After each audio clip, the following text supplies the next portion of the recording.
أعوذ بالله من الشيطان الرجيم.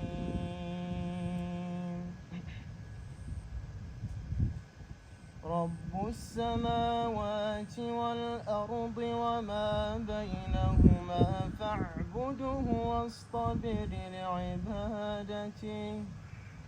هل تعلم له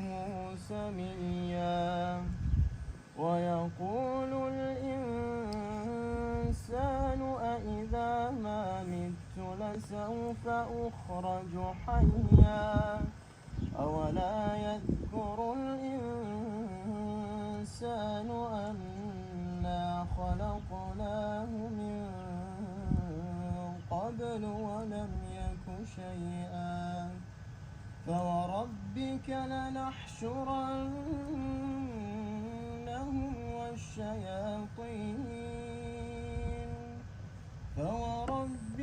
لنحشرنهم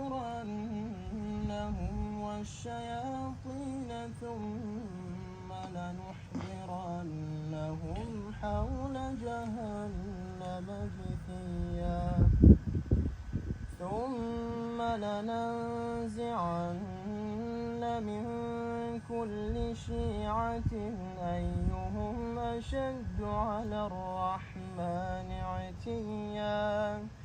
ثم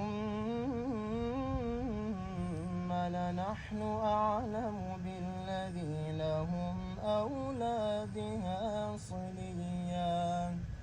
وإن منكم إلا واردها كان على ربك حتما مقضيا ثم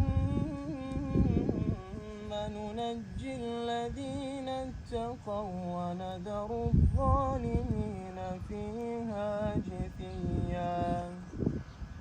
وإذا تتلى عليهم آياتنا بينات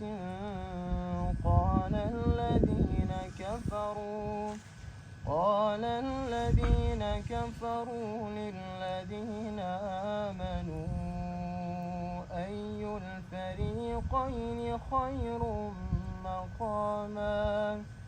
أي الفريقين خير مقاما وأحسن نديا.